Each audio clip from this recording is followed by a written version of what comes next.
নমস্কার বন্ধুরা, সুপ্রভাত সবাইকে। আজকে কিন্তু শনিবার আর এখন কিন্তু বাজে সকাল 6:30 মতো। তো চলে এসেছি মায়ের দর্শন করতে। তোমরা বুঝতে পেরেছো কোথায় এসেছি? হ্যাঁ, দক্ষিণেশ্বরে এসেছি। বাড়ি থেকে কিন্তু 6টার মধ্যেই বেরিয়ে গেছিলাম। আর আজকের ওয়েদারটা কিন্তু দারুণ সুন্দর ছিল। একদম বাইরে একটুও রোদ ছিল না, আর সুন্দর মিষ্টি মিষ্টি হাওয়া। তো এতটাই ভোর ভোর করে বেরিয়ে গেছি, যার জন্য কিন্তু কোনো সমস্যা হয়নি। তো চলো আগে পুজোটা দিয়ে নিই, তারপরে আবার তোমাদের সাথে কথা বলছি। তা না হলে বুঝতেই পারছো অনেকটাই ভিড় হয়ে যাবে। এখন এমনিতেই তোমরা দেখতে পাচ্ছ চারিদিকে কিন্তু অনেক লোকজন আছে।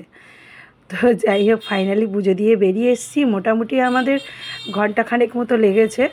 আর তারপরে আমরা লাইন দেওয়ার খানিকক্ষণ পর থেকে দেখলাম প্রচুর লোকজন, মানে কি বলবো তোমাদের, অনেকটা লাইন চলে গেছে, অনেকটা। আমি ভাবছি কী ব্যাপার, যদিও আজকে শনিবার একটা পুজো দিতে সবাই আসে, বাট এতটা লাইন মানে ভাবতে পারিনি যে এতটাই মানে লোক আসতে পারে গরমের মধ্যে। যদিও আজকের কিন্তু ওয়েদারটা একটু ভালো ছিল। তো যাই হোক, পুজো দিয়ে তো বেরিয়ে পড়েছি। আর এসে এই যে একটুখানি দোকানপাট যে দিকটাতে আছে ওই দিকটাতে চলে এলাম, কিন্তু এখনও সব দোকানগুলো খোলেনি। বুঝতেই পারছো অনেকটাই সকাল, আর এনারা তো ধরো অনেকটা হয়তো রাত্রি অবধি দোকান খোলা রাখেন। তো তার জন্য সকালে তো একটু তাদের দেরি হবেই। আমরা না হয় পুজো দেওয়ার জন্য অনেক ভোর ভোর করে চলে এসেছি। তো ওখানটাতে একটু দেখাদেখি করে ভাবলাম যে এদিক ওদিক একটু ঘোরাঘুরি করে নিই।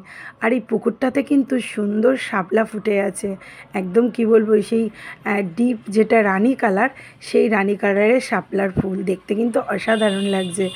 আর যেহেতু অনেকটাই সকাল আর এখনও অবধি কিন্তু রোদ ওঠেনি, তো তার জন্য না মনটাও চাইছে যে একটু এদিক ওদিক ঘুরি, তারপরে বাড়ি যাব।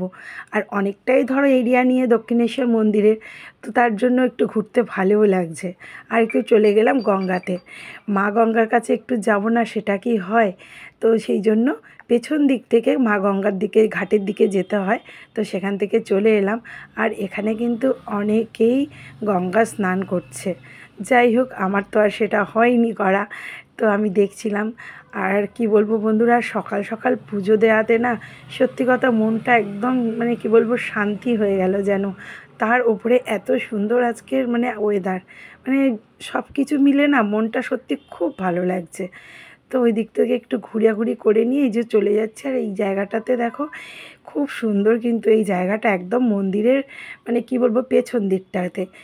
তো এখান থেকে তো মন্দিরটা ভালো সুন্দর দেখাও যাচ্ছে। আর এখানেও কিন্তু একটা পুকুর টাইপের আছে, ঝিল হতে পারে এটা, যাই হোক। তো এখানটাতেও কিন্তু খুব সুন্দর লাগছে আর দারুণ সুন্দর হাওয়া। তো অনেকেই এখানটাতে এসে একটু বসছে।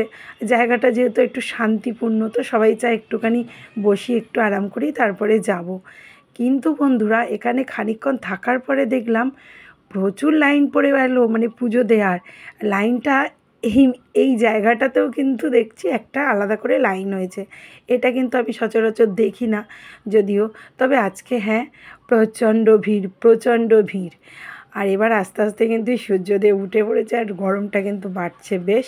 তো আমরা এই যে বাড়ি ফিরে যাচ্ছি।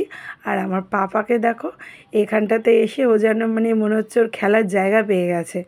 ও তো এখন এরকমই করতে থাকে, একটু ফাঁকা জায়গা পেলেই খেলতে শুরু করে দেয়। তো চলো, ভিডিওটা কেমন লাগলো, টাটা।